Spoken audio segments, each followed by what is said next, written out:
So yesterday when I was working, I put gloves on, but doesn't really help much once you've already got blisters on them. Sure. Yeah. And I broke my damn hoe. I got like a Wow. 4-pronged hoe, and I broke it. So I had another one, thank God. I break tools all the time. Our here in North Carolina, where I'm at, they have what they call red clay. Mm-hmm. And so it's literally like you can dig the dirt up, you can dry it out and put it in a fire and make pottery. You know, Wow. they're in the central, not far from here, about an hour from here. They used to have a lot of people that made clay pottery. There was a Mm-hmm. big area, and you can go there and get it wholesale. It has a Yeah. lot of iron ore in the dirt, so the dirt is very red. Yeah. Probably a lot of metals inside. This. I don't know if you have any factories which extract metal or iron out of it. Iron. Yeah, I don't know if they do that so much. There's a, what do they call it, where you get material out of the ground. What's it called? Mines or what? Not a mine. I can't remember the name of it, but there's literally one that's about 2 miles from here. A Mm-hmm. quarry. There's a quarry not far from here, and if you go to Raleigh, there's an old abandoned quarry that people go scuba Mm-hmm. diving in. And I'm not a scuba diver, but I have friends that are scuba divers, and they said that at various depths, there's like old cars, a school bus, like they painted fluorescent colors on the school bus and threw it in the water, and you can go swim through it. Um, I got a lot of friends that are divers. Are you a diver by chance? Scuba? No, I'm not. No, I'm not. Yeah, not either. But off the coast of North Carolina, that was where pirates used to be, right? Yeah. Blackbeard had his thing here. There's a shitload of shipwrecks off the coast of North Carolina, all the way back to like pirate days, and there's German U-boats that are sunk out there. And so, like Interesting. my friend that goes scuba diving, he's been in those U-boats or been at the wreck sites. I don't think he's been inside them, but I always thought that'd be kind of cool to go out and see these sunken ships and stuff. Yeah, it sounds so interesting. Yeah. Meanwhile, we are live right now. We are streaming. We have 12 people watching and joining us. Hello to them. Hello to everyone. We just kicking off this AWS meetup. It's a study session. Basically, we will go through some AWS labs, hands-on labs. We will share the links with you later on. But we will start with a quiz. What John, our host, just prepared for us. It's very cool. We enjoy every time when John runs quizzes like this. It will just test your knowledge of your AWS skills. Yeah. Hello, John. Yeah. Hey. Yeah. We're just starting up 1300 here on the East Coast of US, and we're kind of hanging out till we do an introduction, and then we'll go through we'll go through a little bit of Lambda material that's online, and then we'll do the quiz, and then we'll have a quick lab that we'll go through. I'll just go ahead and mention, since we're now an official AWS community member, I asked them in one of the emails you may have seen about getting one of those quiz in a box or workshop in a box things from Amazon, so that we could I think it's kind of like a cloud study jam from Google. And I haven't got a reply back yet, but You Oh, know, I was not aware of this kind of stuff. It sounds interesting. Yeah. hmm so we'll get it all going. This is our first full week of being an official community member now for Amazon on AWS, and so we're just now getting in the program, which is good. Mm-hmm. Let's hope that we get some people joining from local. Mm-hmm. Do you have meanwhile the link to the quiz? Maybe we can share it already, and Yeah, so that good. people will be waiting in the waiting room for the quiz. All right, so let's see. Invite. I think it's this one. Let's see if this will work. See if this is the right one.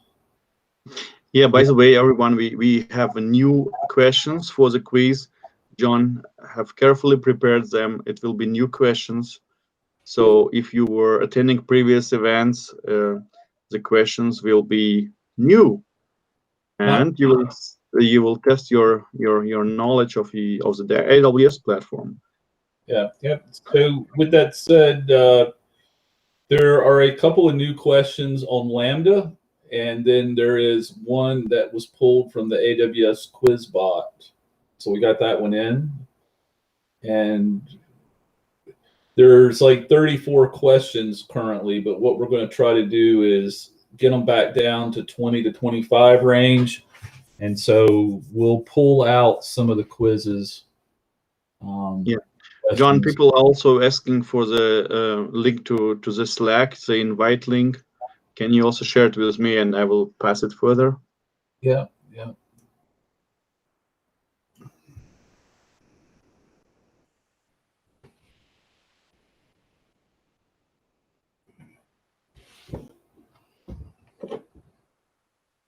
That should work. Yeah.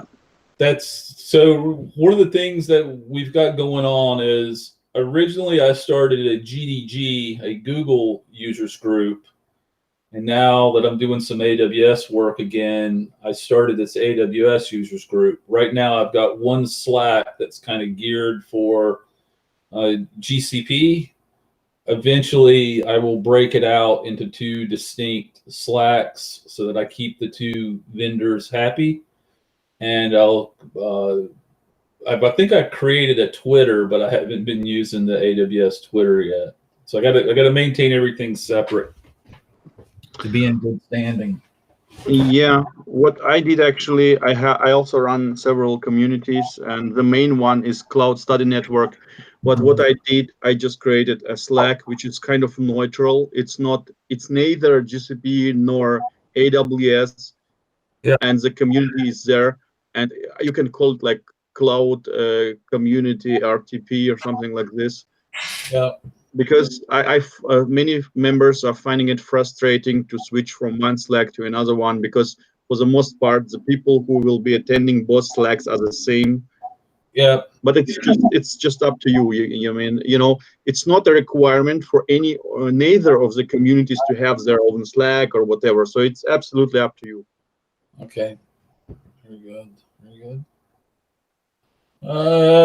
So we're 1309. We're still waiting. Yeah, we have 14 people actually attending this event in our stream right now. Very good. All right, Ahmed is here joining live. Good morning, Ahmed. Or good afternoon, Ahmed. Good evening. How are you? Pretty good. Good evening if you're in India. No, I'm in North Carolina.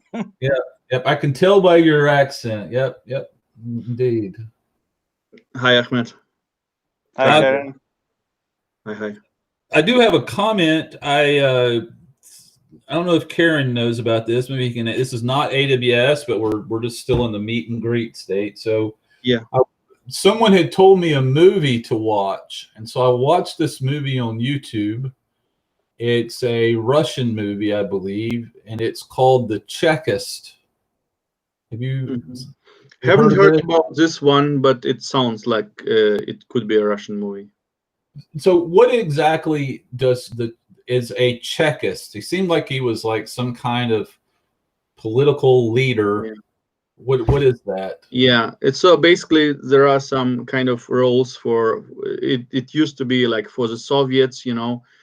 someone who is like special agency, something like this, who are very suspicious of people, like whether they're doing some political harm to the regime and stuff like this.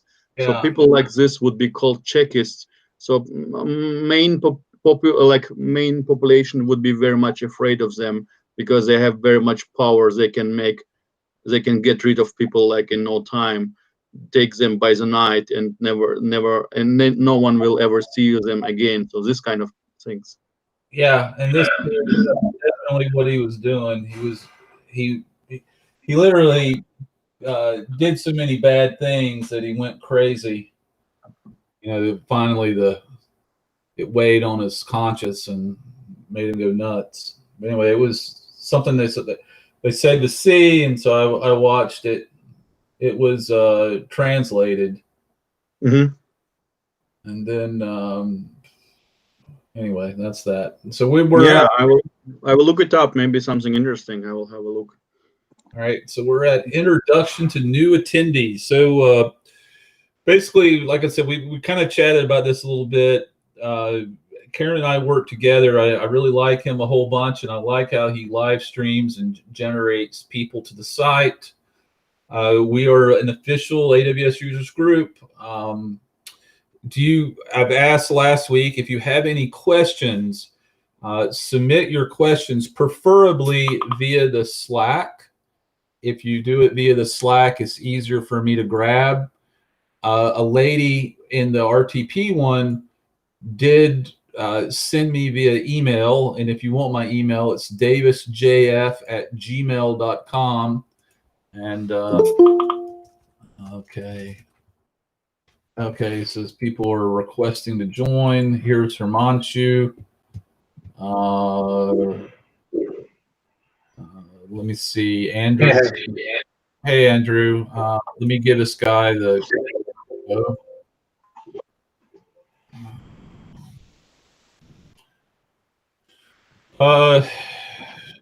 We made the official. So Andrew's going to join. Andrew's the guy he's a co-organizer.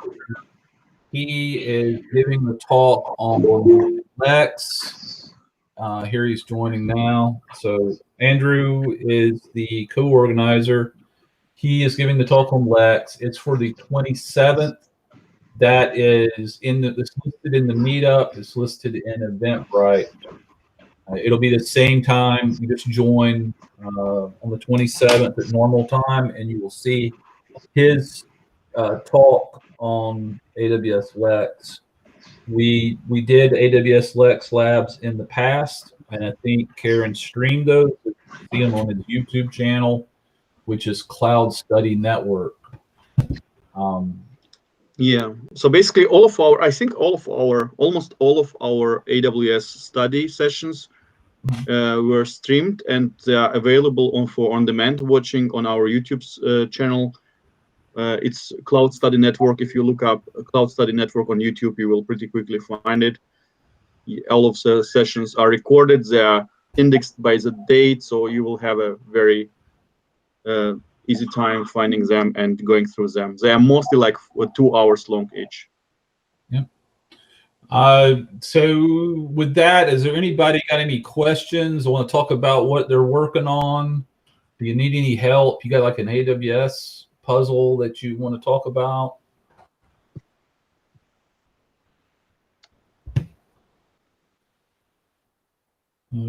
Give it time for the stream to ask any questions. Does the stream have any questions, Karen?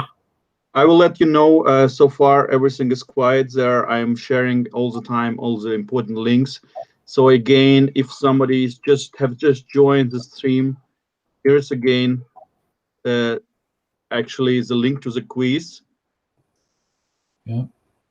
So the link to the quiz, I believe, is in the chat. Before we do the quiz, I want to talk a little bit about Lambda before we get into the second lab on Lambda. so we're going to try to. So what we're going to try to use is we're going to use the Lambda infrastructure set up by Quick Labs. So we possibly, since they lock down the accounts, so we may not be able to do anything other than the lab. But with that said, we might do one of the things that they talk about in the like basic overview documentation of Lambda. I'm sharing like the main landing page for, you can see up here, AWS, Amazon, Lambda. And they have like a little demo here, which is basically saying you can write code and you can use a trigger. I was under the understanding that the way that the Lambda gets invoked is it's invoked via a trigger, and the trigger gets triggered by you saying anytime an object gets put into an S3 bucket or anytime a Dynamo database is updated, those kind of things are triggers that cause the function to be invoked. We did some Node.js code and some C# or .NET code that we did via the Quick Labs that had triggers and stuff. But when I was reading this, I saw that it looks like you can actually invoke it like it's a REST API. So but I don't know if that's true or not. And I got a quiz question on it. I'm assuming it's true. See here, they're saying you're going to put an image in a bucket. Because it's in the bucket, it gets a trigger. It calls the Lambda function. The Lambda function does something, right? And in the lab that we did, it would resize the image and put it back in a bucket. But let's see here for a second. It says, yeah, can be triggered directly by AWS services, blah, blah, blah. But then someplace they said something about you can do it directly. There it's triggered, yada, yada, yada. All of these have it's triggered. This is just examples, backends, mobile, yada, yada, yada. If we go to this other one, go to this guy, share this tab. So this is a 10-minute guide on launching a tutorial. Pardon me. It's, if you click here, you'll get to the 10-minute tutorial, which is this one. And we'll just look at it real quick. So he's saying like you're going to go into Lambda. It's underneath the compute grouping. He's going to create a function. He's going to configure it. Name, role, Lambda, yada, yada, yada. You can upload code or you can edit it within the IDE. And you can use all of these different natively, different languages. And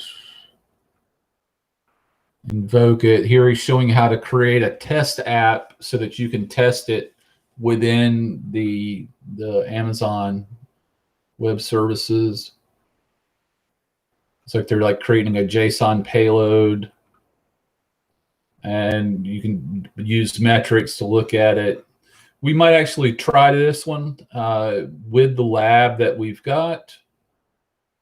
And this literally, resizing in real time, and the resized thumbnails are put in an S3 bucket was the lab that we did last week. But we could try to do it just using a different form. It doesn't really take very long. Might as well do it. There's one other thing I want to show you is that there's this, which is, so rather than writing code, you can actually browse this serviceless application repository where people have written apps and put them up, and you can just pick and choose. I didn't know about this. I thought this was interesting. This guy here, and then There's nothing there. All right, so let's go ahead and share this tab. And we'll put that.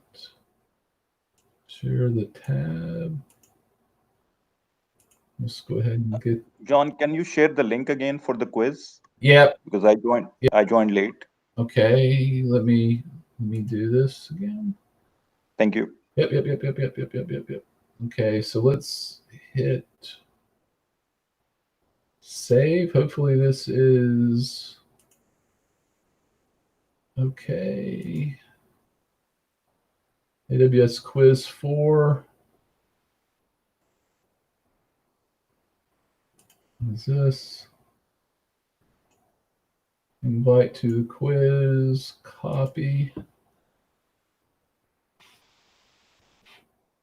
Make sure that was this quiz has finished. I don't want to. Okay, let's do this. Launch. Make sure it's up. Okay, yep, that's up. And then I can share here. I'll share in the general section of the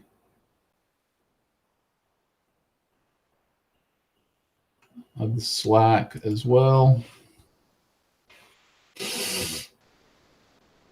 All right, so we got 2 connected users. One of them is me. We'll wait till the people on the stream. Other one is me. Okay, so me and Ahmed. Is that Ahmed speaking? Yes. Okay, so Ahmed and myself are there. 4. Looks like it's going up. Yeah, so once again, this has one question that came from the AWS bot on Karen's Slack, and then it's got a couple of Lambda questions that have been added. I think we already have some Lambda questions in there. One of them is on you need to have a trigger. And I used to think that you needed one, but based upon those docs, they were saying you could call it directly. So tentatively, I think that you don't need a trigger. I think you can actually use it as like a REST API, and you can just call it. So John, wouldn't most of the services, Amazon services, be accessible through APIs?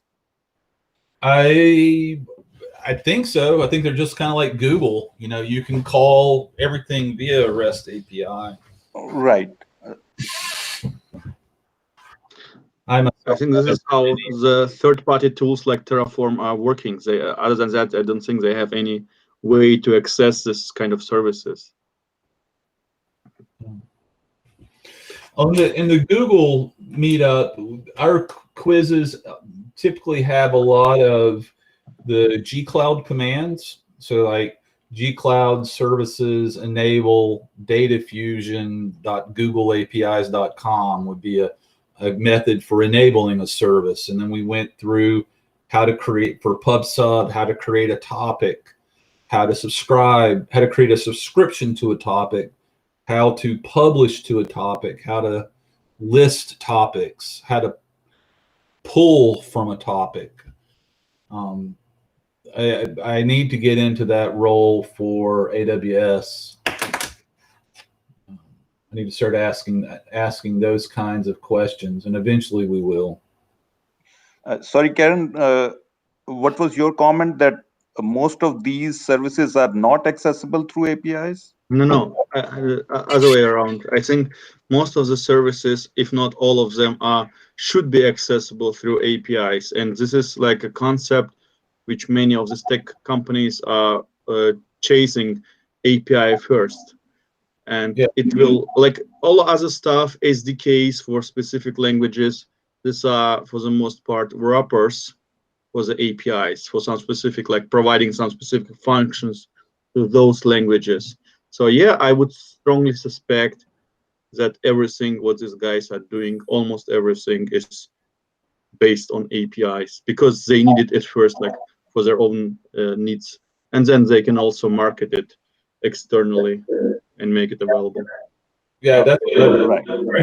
Thank you.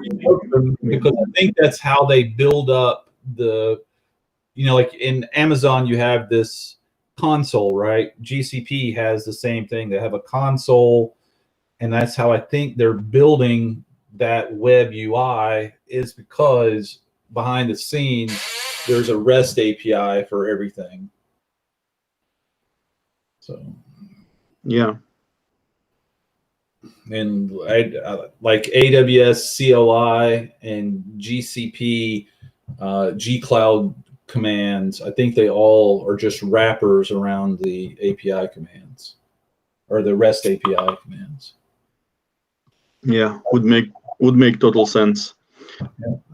So if you wanted to, you could go out and build your own, make your company to make a wrapper around Google and Amazon web services. You can like make some unified web platform that would, on the back end would be either Amazon or Google or Azure or whatever. Like people could connect to you instead of connecting to AWS if they wanted to deploy AWS stuff, right? All right, so we got 14 people in the quiz, and it's 13:26. Are we ready to start it? We're kind of behind the time. We ready to start, Karen? Yeah, I just posting the last time the URL to the quiz to the chat, and you have the last chance to join this quiz. It will go for 30 some questions. It will take like 15 minutes or so, maybe up to 20 minutes. And it's a nice way to test your AWS knowledge. Use this chance, join the quiz. We will start just in a couple of seconds, right? We have 14 people right now, so I think we can start. All right, let's click start. I'll play along with you.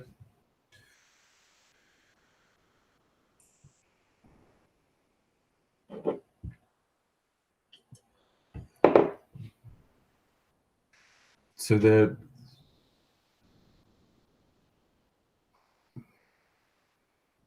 maybe I should share this one so I just don't give the answers away, but I can talk to them. The S3 stands for Simple Storage Service, not Simplex. But so that's why that one's wrong.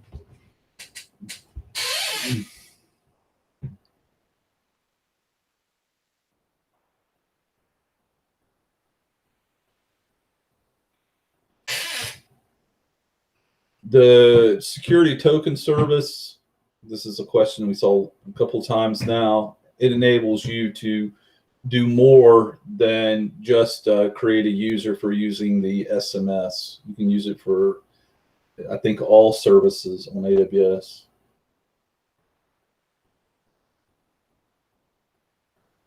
SMS is kind of like Google's PubSub. I think it's one of the components of it, the simple messaging service. And yes, you have lambdas in Python, and you have anonymous functions in Dart, because lambdas are kind of around. But in this case, AWS Lambda is just a saying that you're creating a function that uses a trigger to invoke it, or now it appears that you can invoke it directly.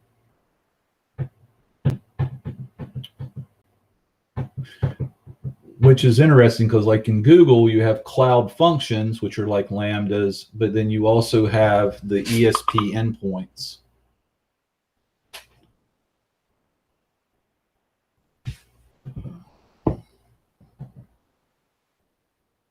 So the wrong answer on this one is that Dynamo is not a SQL database. It's a NoSQL database.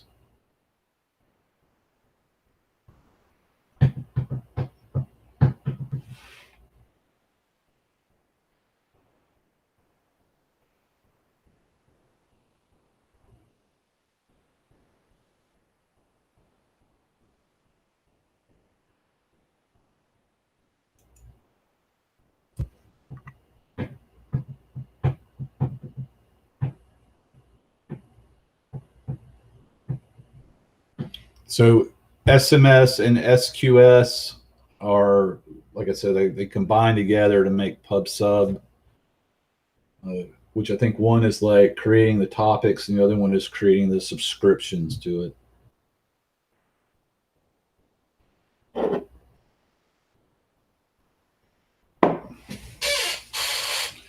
The thing that made that a fail before was it was using R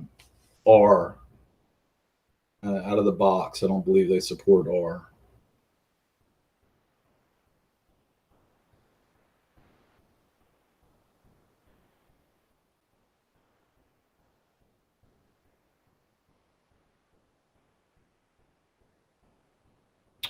The AWS SDK does not support Swift, which is odd. They support iOS, I do believe, but I don't know what the programming language is. If you look at the docs, they say Swift is not one of the entities that are supported, one of the languages that are supported.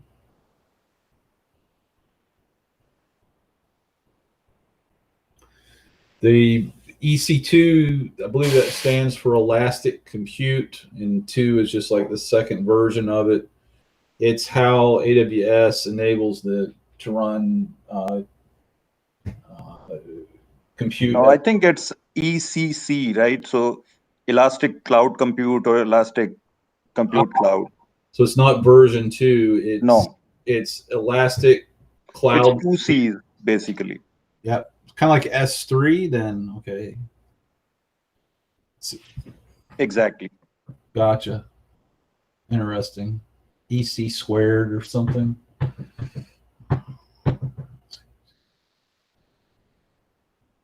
Good deal. Good deal. Once again, we've talked about this. Amazon in their CLI command, they use dashes a lot. And so AWS EC2 describe dash instances. Got that one wrong.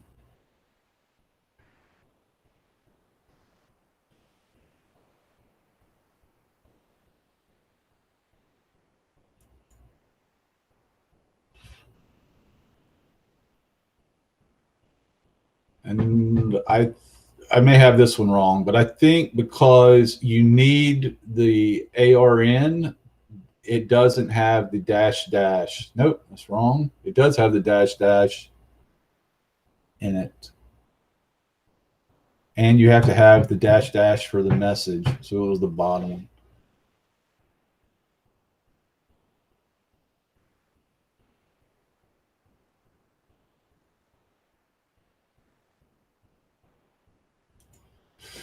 All right, so you have the receive dash message, which is so SQS is the component, receive dash message is what the operation, and then you're having to say dash dash Q URL.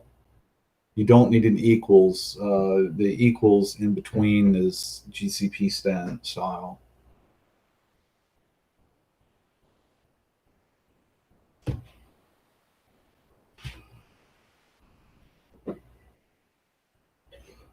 Once again, if you have good quiz questions, you can submit them and we'll include your question in the next quiz.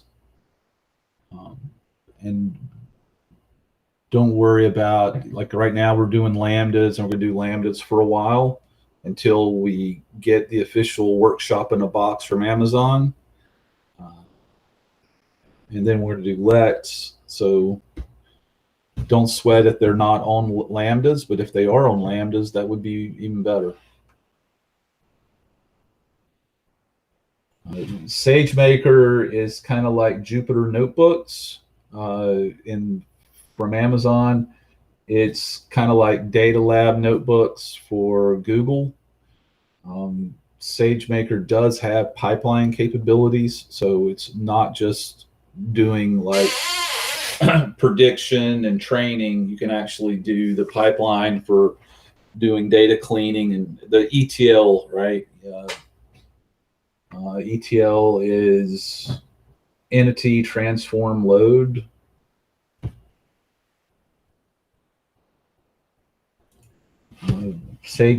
like most of these components, they have things that are in the free tier.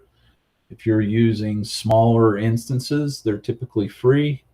But the S3 storage, those are separate. And so you have stuff in S3.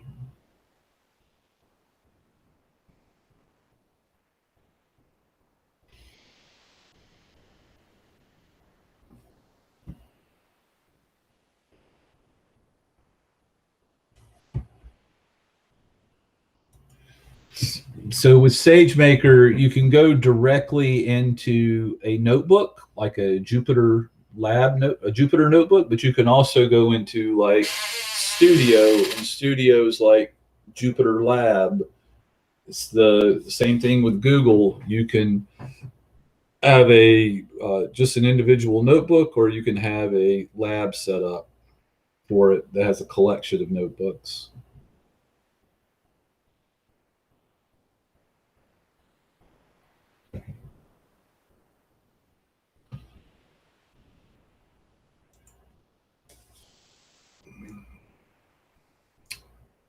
So when you're creating a SageMaker notebook, you can create it without a GitHub repo, but you can also specify a repo, and in that repo can be external to AWS. You can host your code in a Git repo hosted by Amazon, but you can also do like GitLab or GitHub.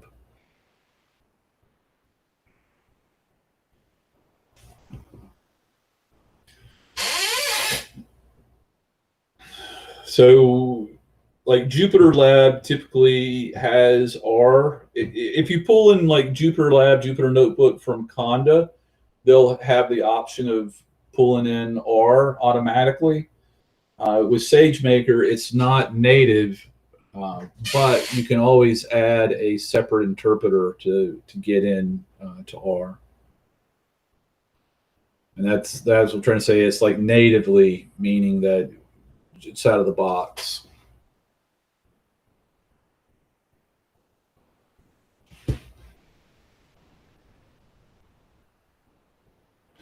Andrew, is this the correct way to write this question? Are you on mic? Andrew is our Lex expert. Let's see. Sorry, I was eating lunch. Yes. That's okay. Very good.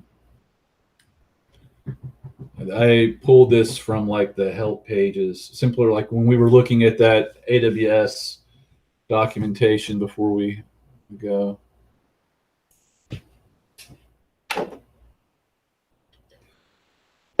So the utterance is the phrase that matches your intent.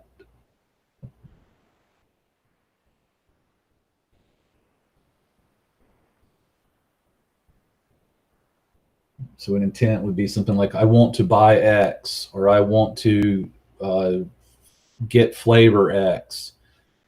X would be the slot, which is the variable, like something like ice cream, yada, yada. Slots are input data to fulfill the intent.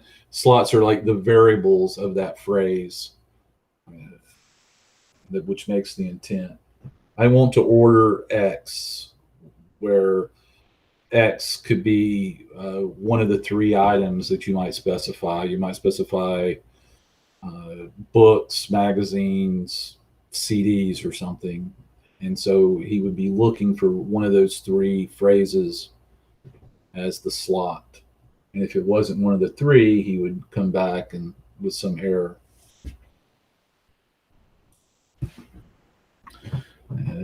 These are basically, when we were talking about Lex, the fulfillment is, given that they've given this phrase, what are you going to do in response to that phrase? So that intent.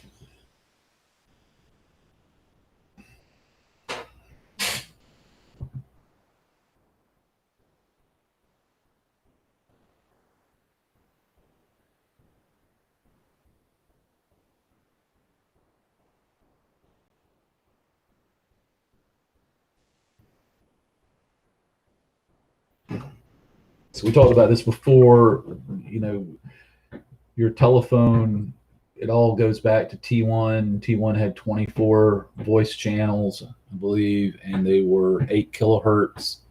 8 kilohertz is Nyquist theorem for twice the data rate of the sample to contain all the info. 8 kilohertz is enough, and then they can do ML prediction with an 8 kilohertz sample rate.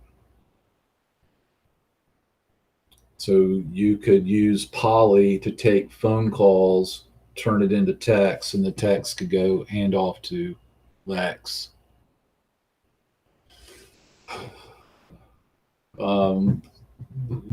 Lex can work with lambdas. That's, you know, we demoed that last week or the week before, so we know this is false.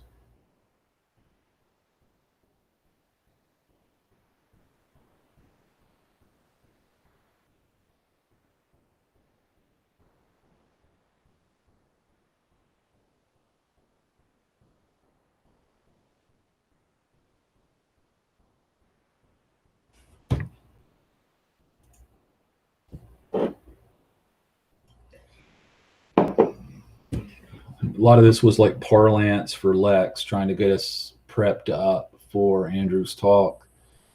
Utility prompts is just yet another component in the Lex architecture.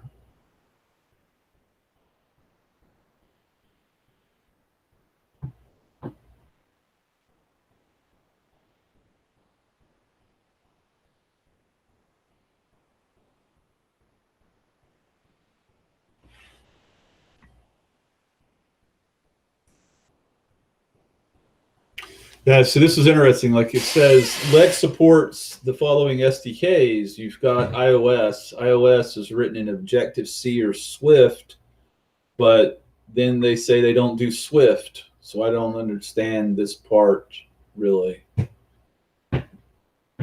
This is pulled from their docs. When we were doing the quiz for GCP, one of the things for publishing to a topic had that pattern of -- foo equal -- message equals something as a message. And when we went to look at the docs for where I pulled the quiz question, it was kind of weird. The quiz question, the docs said you didn't specify you did specify an equals, but their example did not. So it was, you know, they on the same page, they had contradictory information. We need to eventually get to the point to see about this iOS and not supporting iOS, but not supporting Swift.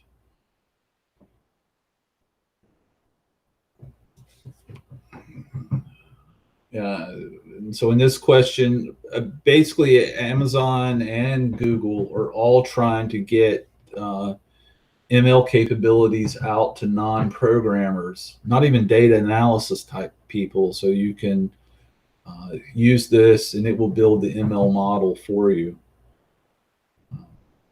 It's the same kind of thing. They've got the AWS has Speed Racer, trying to get people to learn how to build reinforcement learning models, so you can build models without writing code.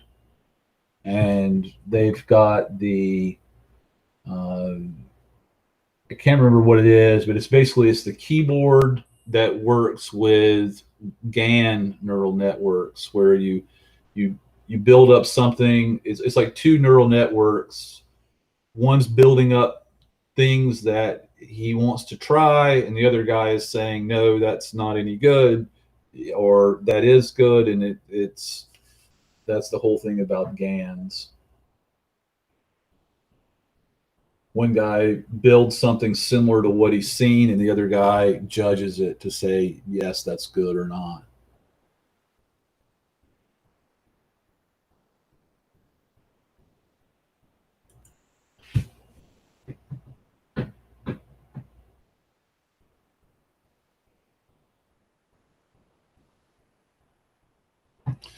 And since you've seen utterances and intents and fulfillments, this is just really just making sure you understand it. It's literally the text, and just some of the phrases are swapped around.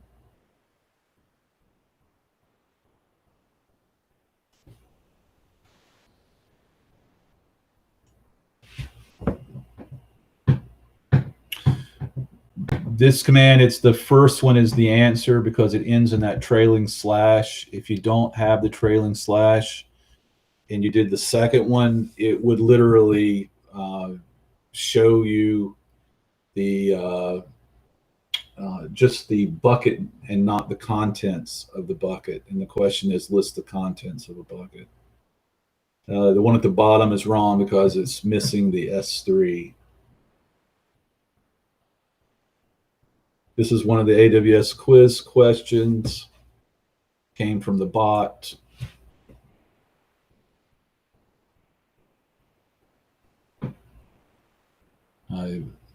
Because you're just asking it a question and it's generating one for you. I just put it in here.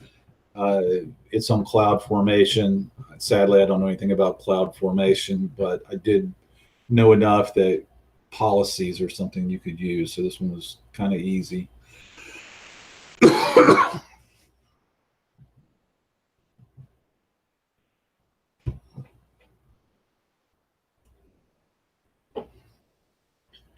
If you remember when we were going through that page that we did before the quiz, I was kind of showing you CloudWatch is how you are, is AWS's equivalent of GCP's stack driver suite of tools.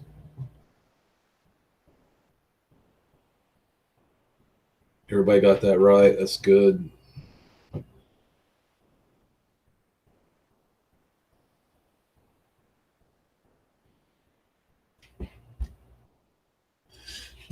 This is debatable whether or not this is the right answer, but like I said, they talk about triggers all the time, but then it looked like in one of those doc pages they were saying you could invoke it directly. So I was like, oh, we'll put that down and we'll test it at some point in time.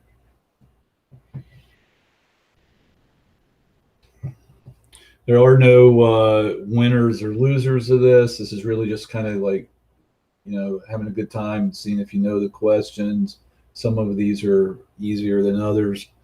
And don't worry about me getting up there on the scoreboard. I wrote the questions. So big deal there. Good job. Is there any, do we want to go over these or look at a help page relative to them, or do we want to go ahead and jump into the lab? There was one question, just not the last one, was the one before, I guess. It was like the question was too much of text itself, and then options, they were also pretty big on heavy on text. So it was, in this short time, I guess it was very difficult to read through all of them to figure out what would be the right option. But other than that, everything was really great. Thank you, John. You're welcome. Was it this one? This? I don't see anything yet other than the leaderboard right now. This question? Oh, pardon me. This question here? Yeah, I think so.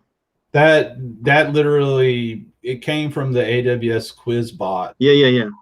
And but it just, I think it's too much for this short time. Like how many seconds we got there to read through all of this question and options. But it's nice. I mean, the question is very realistic to the exams, right? yeah, I think so. And for what it's worth, I didn't know anything about this when I did it, but the reason I knew this one was the right one was this is saying like disable something, right? Well, you know they're going to have something that they can do. Having to review and then delay and do like some separate approval process, you know, it's not going to be that.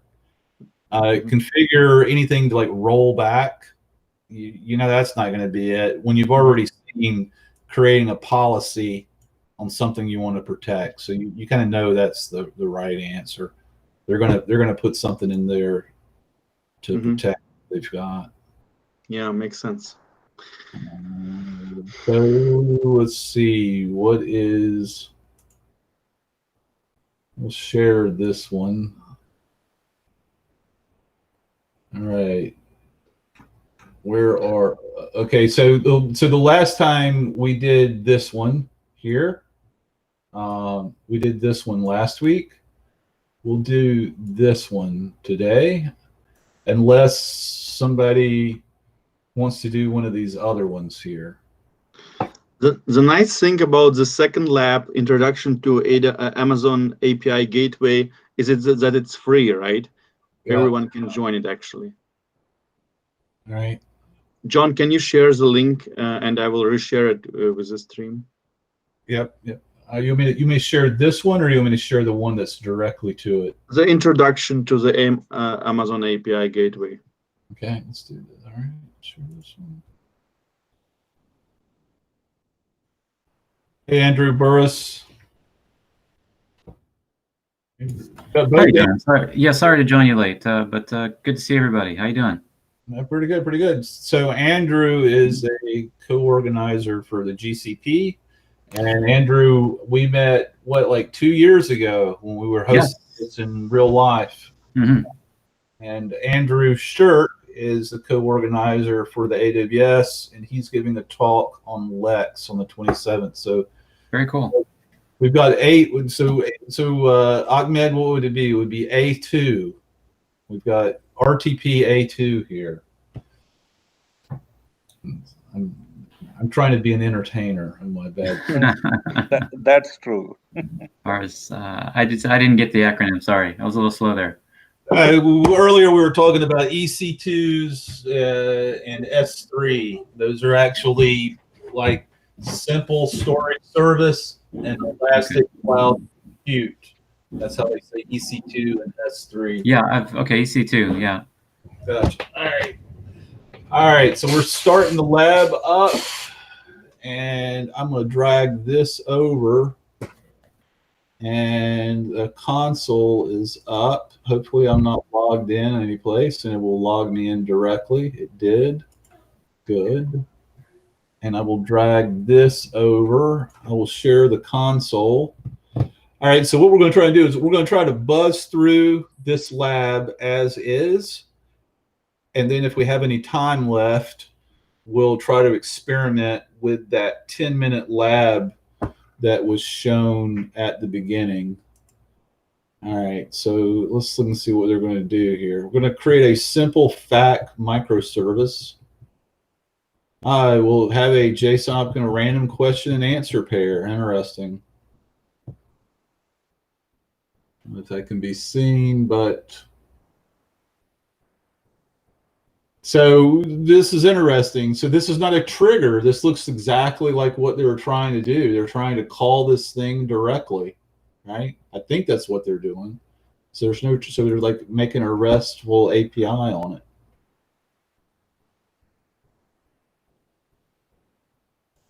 This API gateway must be like ESP in GCP. I've done this lab already, and I buzzed through it. It doesn't hurt to do them again because I don't remember what I'm doing most of the time. There's just a warning that only the stuff for the lab is available. So if we try to do stuff not in the lab, we might run into some problems. These are microservices. Microservices are just saying, like, you're not building up everything. You're just kind of putting together the Lego pieces.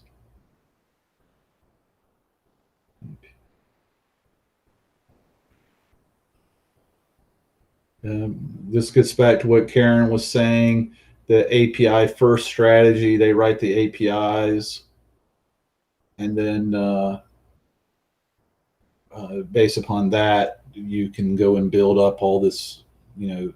Since all of these things here are behind an API, you yourself could build your own AWS console, right? You could do all this stuff just using the APIs. Maybe your company's only interested in compute engines. You could focus just on this. All right. So RESTful API, yada, yada, yada. Best practices. I've heard it said like you have subjects and verbs or something like that. So here, subject and then subsubject. Notice how to get us. The API point is not question name, but questions identifier.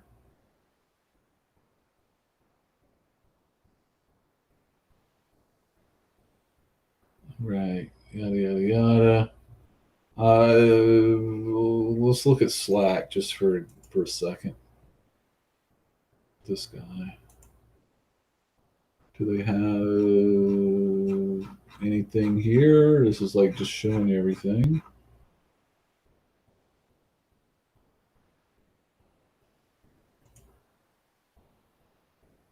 Using the web API. Let's look and see. Web API basics. So the method family might be like what the component would be.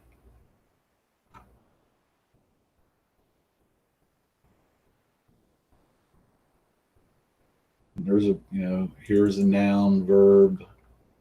There's some guide about how this is supposed to be. Yeah, but it seems like they're using their own convention.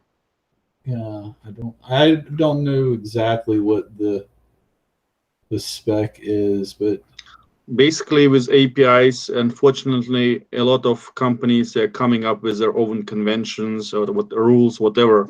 There is not much standardization there is standardization about REST and GraphQL, and these protocols are standardized, but this design of the APIs is not actually a standard. So everyone comes up with their own. They use here a dot as a separation for methods, functions, whatever. Someone would use slashes and stuff like this. Yeah. Well, for what it's worth, it looks like a lot of these are like noun, verb, right? So noun, noun, verb, noun, noun, noun, verb, noun, verb, noun, verb. Let's look at, what's the other one? They're saying let's look at Twitch and see what they have. Open a new tab.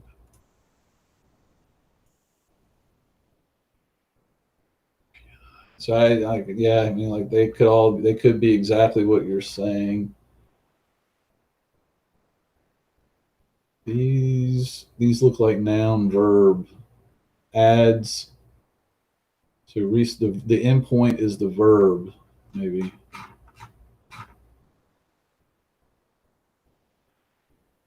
Get banned events, get banned users. That's me, man. Like moderation, get banned.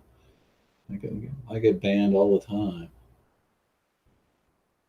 Games ID. What's the query? Get games. So this is interesting. So here they're saying get games. Ah, okay, but it's just a get method. It's interesting. Okay, whatever. Let's go back to the lab.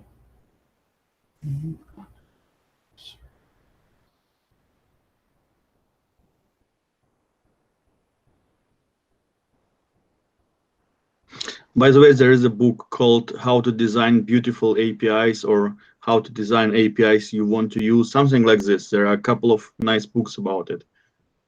But basically, I think it's a pretty messy right now how companies are doing their APIs. Is it one of these?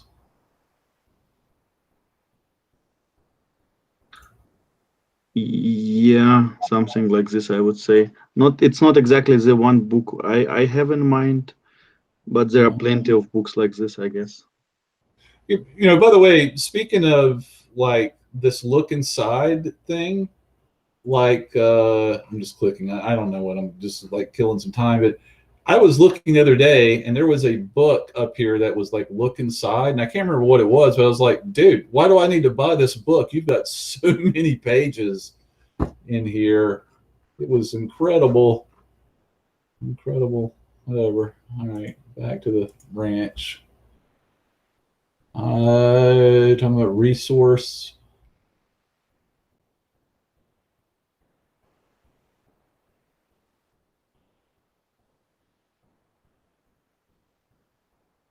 Let's see anything here particular. All right, we've already started the lab. We've already connected it. Create. And so what I'll do is I'll show you as we go through. So we're going to create a Lambda function. There's Lambda underneath compute. By the way, you can search in that thing. If I go back, you can search here, and you could literally type Lambda. But I try to look at these simply so I can click and find them, because I want to know kind of how they're organizing them. All right, so we're going to do this. We're going to create a function. Author from scratch. We're going to do that, and we're going to call it FAQ. Fact. We're going to do the runtime of Node.js 10x. I don't know Node, but I've like invoked a lot of things with it. Create or execute. We're going to use an existing role, which I believe they have already given us, just like last time. There it is. And we're going to create a function. The role is saying like what permissions this Lambda function will have. And they've given us some code that we're going to copy in here. So let's see, go down to the function. So here's like the sample code that's already there. We're going to add some. Just look at this. So it looks like if you were to ask this question and you got a match, he would give you this answer. These would be excellent quiz questions. Let's do this. Let's copy this off and save it. We'll add that to our quiz section. Let me do this. Give me a second.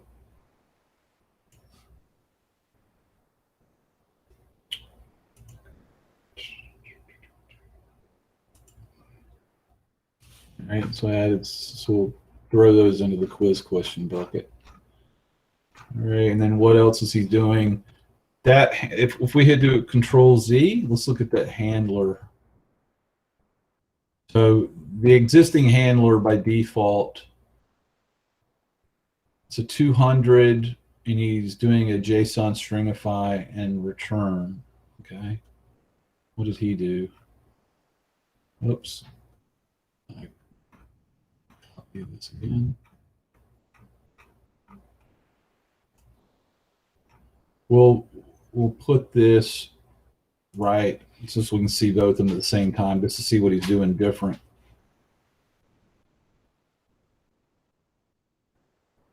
I'm not sure what the async versus function difference is. But he's returning a response. The response in both cases is, and both of these were Node.js, right?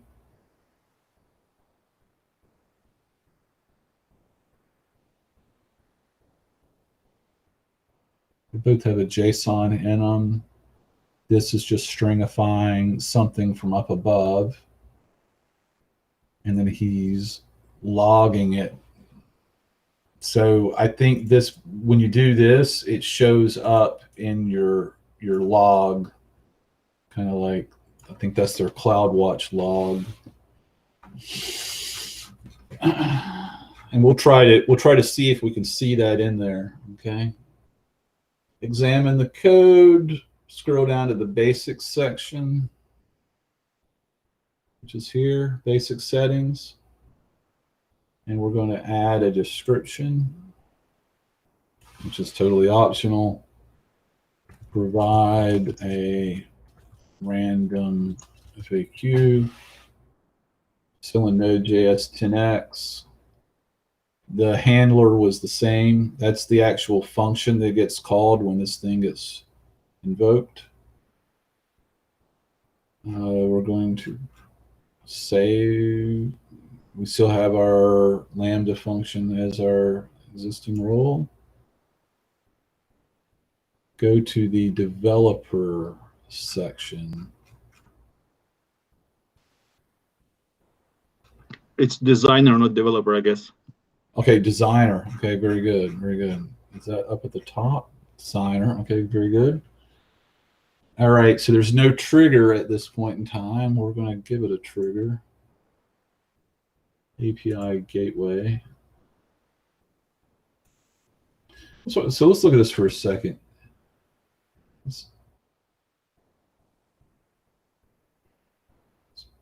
So these are all the triggers. If you're adding an API gateway, then you have essentially created a RESTful API. So maybe that question was wrong. Maybe that's how they're saying do it. All right, so we got that selected. All right. API, create a new API, which is not a choice. There's create an API. Choose a template, REST API. Security is supposed to be open. So this is saying like you could use an API key or use the IAM permissions within Amazon. Here, anybody could invoke it. Expand additional settings. API name has already been there. Deployment is, we're going to give it a name.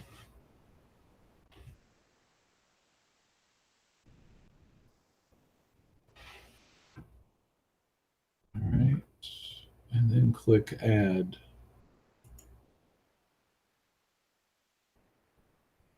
And then click save. So we've got the Lambda function and the gateway. So we're going to test it. Let's close this.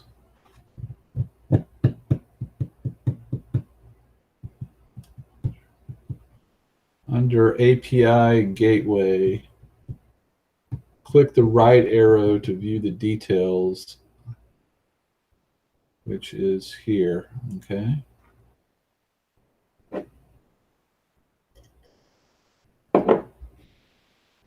There's my deployment. Okay. Copy the API endpoint. So let's copy this link address. All right, and he says go up here and create a new.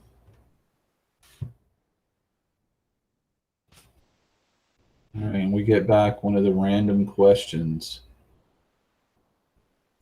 What kind of code can run on a Lambda?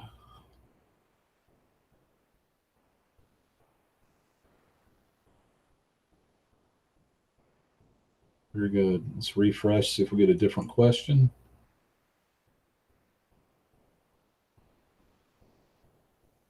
Sweet. So let's see if we do a Control-Shift-I.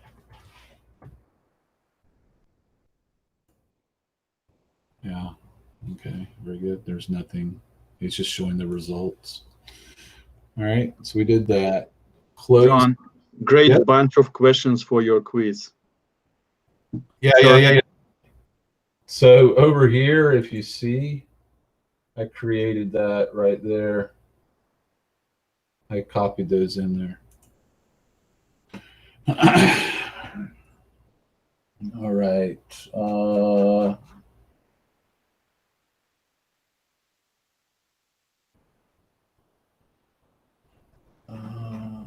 else? All right. Close the Fact Browser tab. So we need to share this and close this. All right. Close the Fact Browser tab. At the top, we're going to click Test.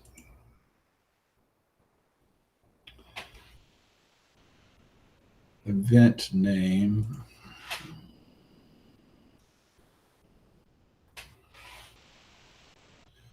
Delete all this. So we just have that.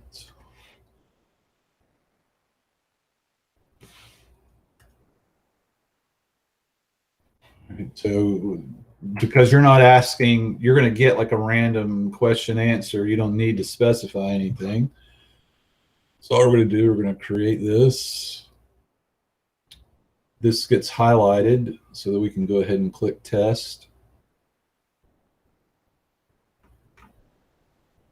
Succeeded. And it's basically going to pull back. If we were to hit test again, you can see it's varying each time because it's random. Click, we'll do this again. We'll do it a couple of times. Test, test. And close this. Go to monitoring. And we're in CloudWatch. And let's see, we've got 2 invocations. Do a couple more, 3, 4. Refresh. Another one, come on.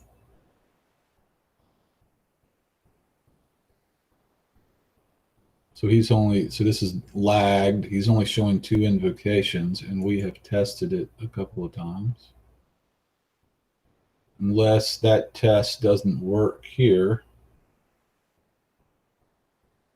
All right, let's see what he's saying. Let's click on one of the log streams. Someone's trying to join. There's Vlad. There's your brother. How you doing, Vlad? All right. And Hi. hey, hey, hey. Hi, how are you doing? Pretty good yourself. Good to see you again. So we're 100% success rate. Still only 2. I would think that that would, every time we're doing this, we should have got more, but we don't, but whatever. Yada, yada, yada. All right. And click on one of the log streams. And we did that. So that's that. Let's try to do this. So we've only got 2. Let's go back here. Go back to the test. So there's 1, 2, 3, 4, 5. Now let's go back and look again. Where was monitoring? Let's see if this is updated.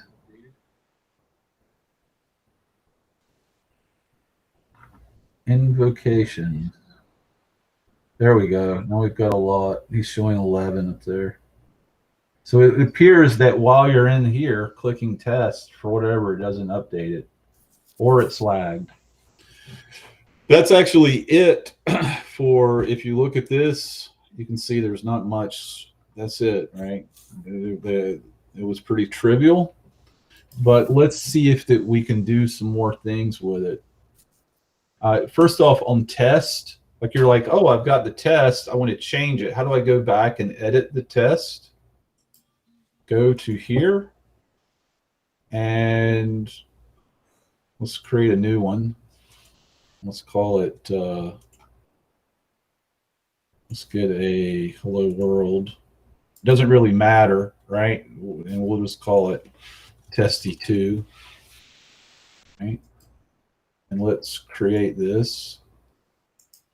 Now, still, when we, let's close this. When we do test, he's still going to work because he's ignoring those parameters that come in, right?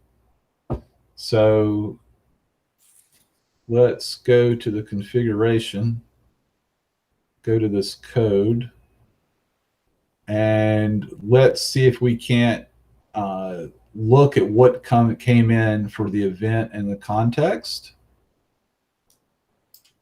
And let's see what we can do there. Console log event. Anybody know Node.js, the line here? I think you might be able to do something like this. I don't know. Event is... John, might it be that you are sharing another screen? Oh, sorry, my bad. No worries. Here we go. So can you do something like that?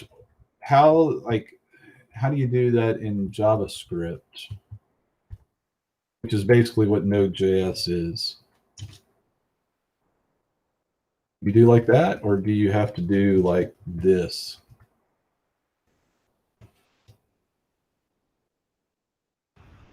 We'll see what happens. We'll try to invoke it and see if we can see the parameters coming in. So that's testy2. Close this, hit test. All right, so so we're not going to see it here, right? We go to monitoring. Close this. Go to monitoring. Let's view the logs in CloudWatch.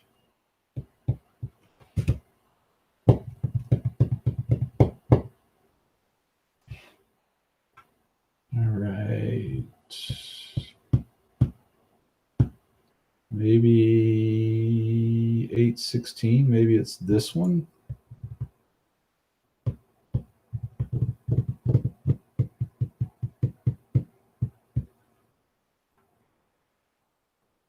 So this is the response. Let's see. Oh, there we go. Event is. Okay, so event is. All right, so let's dupe this. Keep that up. Share this tab.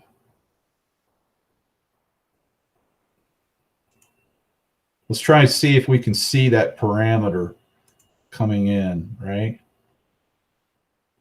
See if we can, if we can modify the code to do that. So this should be Control-C. Context is, let's go back over here. So he was just showing it as an object, right?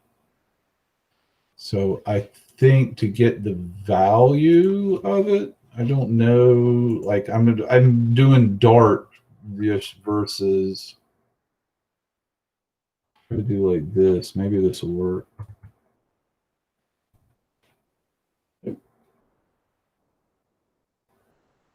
Event is not defined. Please fix. Get rid of this. Or add global $event. Okay, so it's not that. How do you get the value of that variable as string? Do you have to stringify it? Maybe just, I don't know, it's just my guess. Maybe just dot after the event and then to string or something like this. No, it doesn't seem to work this way. It's just okay. I'm not a JavaScript guy. Let's do this. Let's just add it as, assume it's JSON. I don't know if that'll work.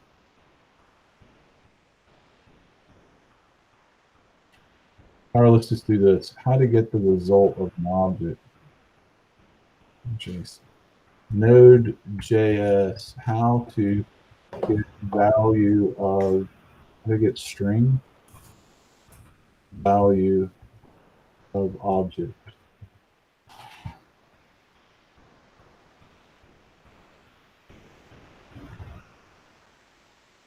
Converting an object to a string. Hopefully this is Node.js.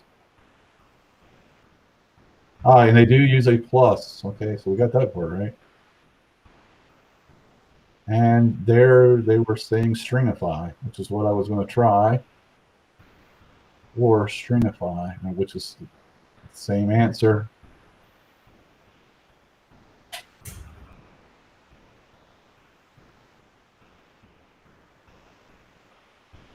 So he's doing, so if he did a parameter like I was going to do the first time, okay, let's try that. I don't know if that was, I thought doing the other thing would do it. Save this. It is 1420. We'll hit test. We will, okay, sorry. So I got this up. I hit that at 1420. Go to CloudWatch.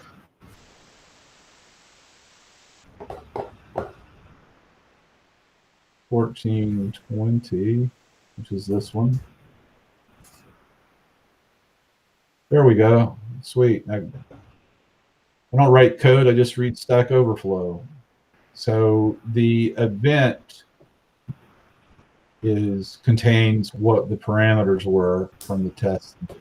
So just to reiterate, let's go back over here. We went over, configured this test, and we know it comes in as JSON, right? And none of this is being used, but let's say we modify it to be question, right? And then make it 3. That you could so that you could say, like, I want to get question 3.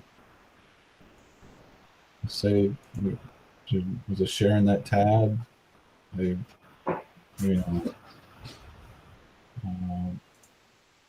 was here. I went to this and I said, okay, what we were doing is we now know how that we can get this parameter. We put in question, and we're going to say, like, question 3. We don't really care about these other things.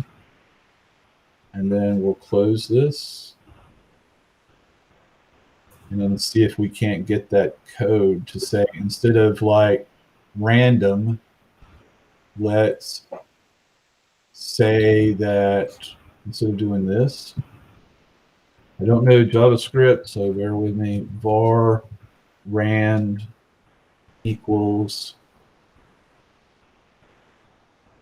we want to JSON parse a string, and we want to get, I believe, the event, and we want to get maybe question. I think that'll work. I don't know. We got to add a semicolon at the end, I think. We'll see if that comes up with 3. It's probably string anyway, but let's just see what it does. If nothing else, we'll get a failure, and we get a failure. We'll see that in CloudWatch. Syntax error. Okay. Nope. Did not work. So let's go to that. Anybody on the call know JavaScript, how to get from the event you want to get to, you don't have to do that. Maybe you just go event sub question. See if that works. Test.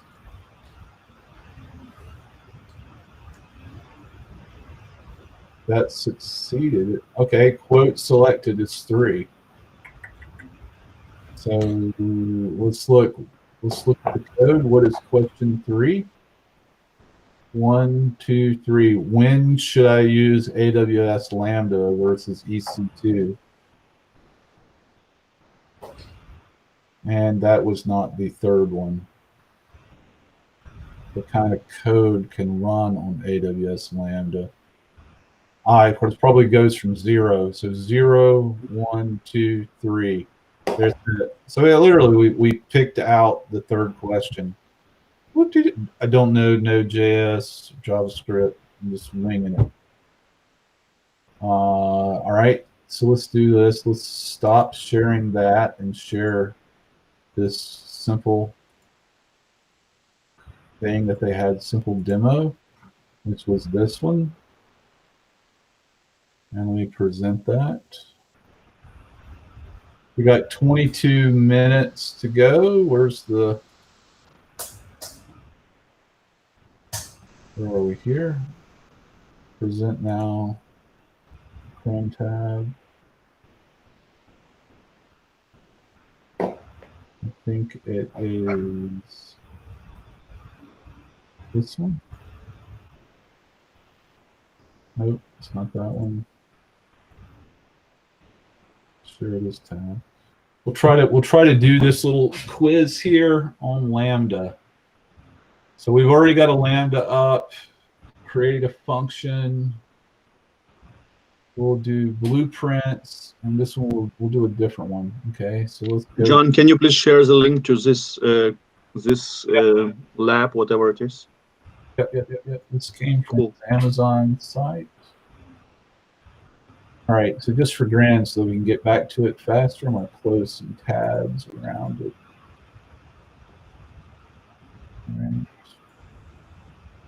All right, so let's try to go back. And go here. We don't know if this is going to work, right? It's because they may have the permissions locked down. So I deleted the existing one, right? And I'm going to move this here so I can share. We'll make this go back to log groups. And we've deleted this code. We're going to create another function. We'll drag this to here. We're sharing this tab. We're going to delete this. All right, so we're going to create a function. Select blueprints. And we're going to use a blueprint. Right, and we're going to look for. So this is what I'm saying. This is the thing I was reading about, where you've got all the examples. So you don't even have to write code. It's already there for you. There it is. Hello World Python. All right, so we've got that, and then we just hit configure. This is in Python. Create your Lambda function. Your name. Okay, so that configure. You will now enter the basic information about your Lambda function. We'll use an existing role since we know that they've got it locked down. We'll call it foo. Lambda basic execution. Create a function.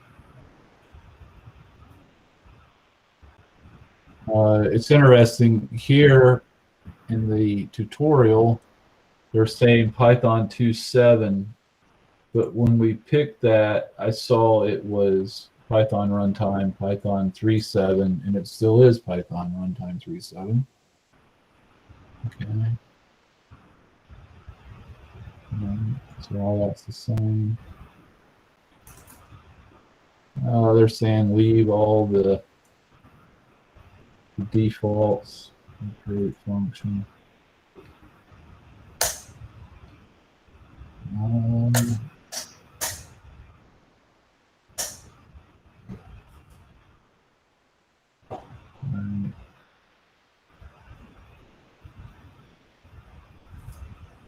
This is just going to print the stuff, and it's probably going to the log. But so, all right. Invoke function, select a test event. All right, so let's go over here. Create a test event. They're saying hello world, call it hello world event. It's the same as what we had before. For this tutorial, replace value 1 with hello world. All right. Hello world. All right, type create. Create. It's like going to do test. And then they want you to show the thing. So same as before. Test. Yeah, there you can see hello world, yada, yada, yada.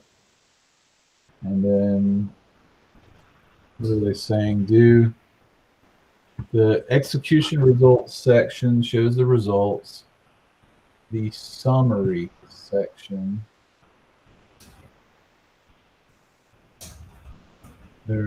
So it's interesting. So he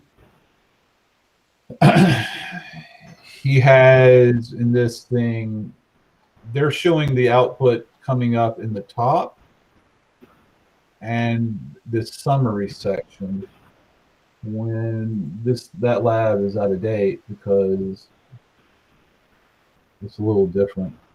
You don't have that section. Oh, there is summary. There we go. Never mind, it is up to date. The log output, there we go. That's the same as what you see down here. Okay. Monitor your metrics. They're saying click test a few times. 2, 3, 4. The same as the other guy.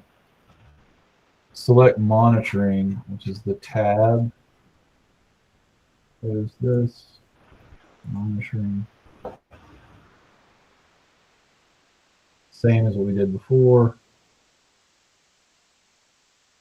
Refresh. Here's our one invocation. It's a little lagged. That'll be like every 5 minutes, yada, yada, yada. And then what do? They say delete the Lambda function. Congratulations, you know how to do this stuff now. So before we delete it, I don't know what X-ray is. Just click on X-ray, see what it is. So we don't have the ability to do that. That might be like a debugger or something because it has tracing and stuff. Well, that's that, ladies and joins. There's not much else other to do than that.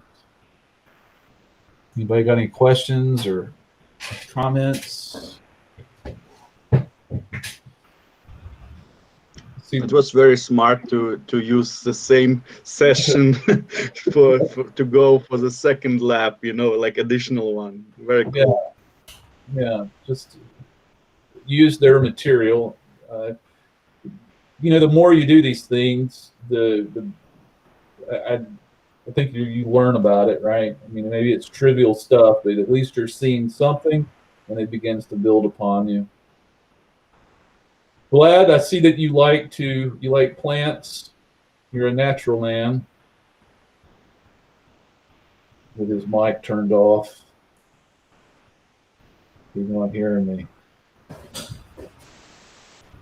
Anybody got any comments or anything otherwise? We'll just wrap it up. Yeah, actually, John, are we trying to put together a quest in AWS?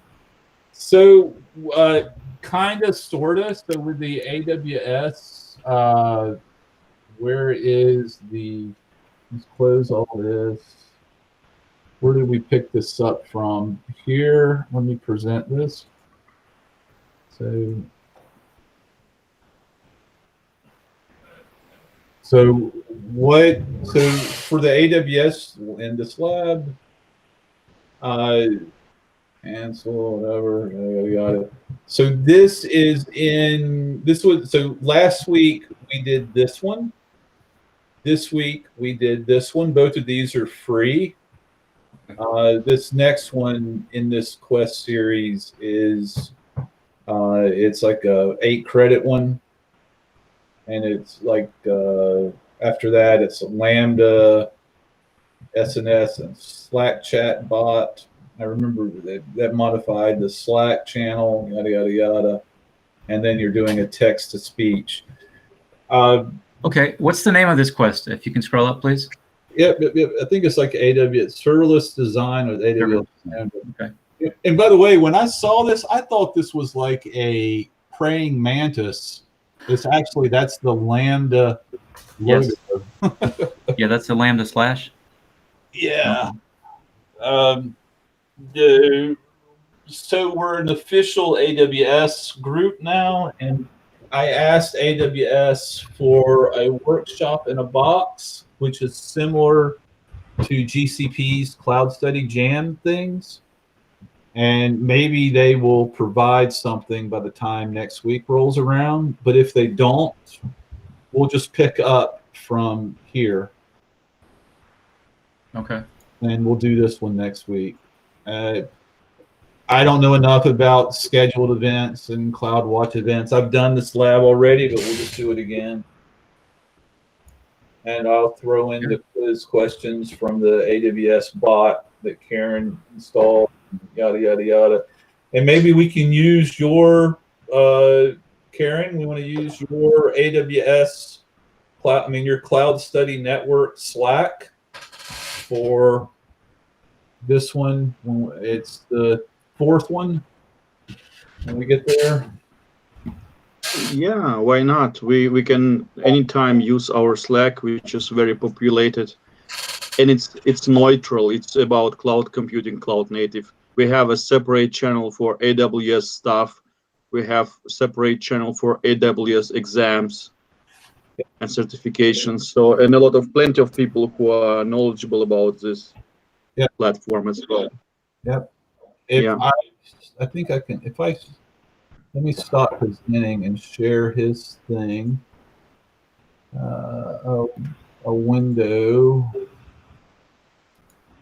is... I have just shared the invite link to our Slack if anyone is interested. Yeah. So over in here, I added, that's where I added the quiz me thing. It's in the Cloud AWS, so if you want to do the quizzes, yada, yada, yada. It looks like somebody else was clicking them because I didn't, this guy's doing it there. Oh, the right way to talk to this bot actually, is it your Slack or is it ours? That's your Slack. Okay. The first time I tried to do it in the conversation that we had. You have to add it to it. So but the right way not to disturb other people would be to speak privately to this bot, not to speak like publicly, because it will just pollute the whole channel with these questions, and you can go forever with the questions, and everyone will be notified who is subscribed or who is a member of this channel. So, but basically, if you would speak privately to this bot, you can go forever training yourself and your answering skills and everything. All right, very good, very good. The reason I'm saying add that bot to your Slack is because I added it to my Slack already. Mm-hmm. And I don't know if I've taken it apart yet or not. So this bot can be added to any Slack. Actually, it's free, and it brings all the related to AWS questions, which are not necessarily the exam questions for different certifications, but what are very high grade questions and answers. Yep.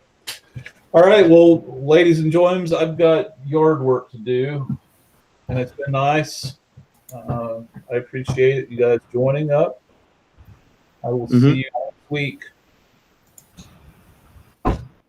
So thank you, John. Thank you, everyone. It was fun, as always, with the quiz, with the whole session. It was great, and see you next time. All right. Bye, everyone. Thank you. Thank you. Bye-bye. Everyone. Take care. Bye. Have a good one. Yes, thanks. Bye-bye.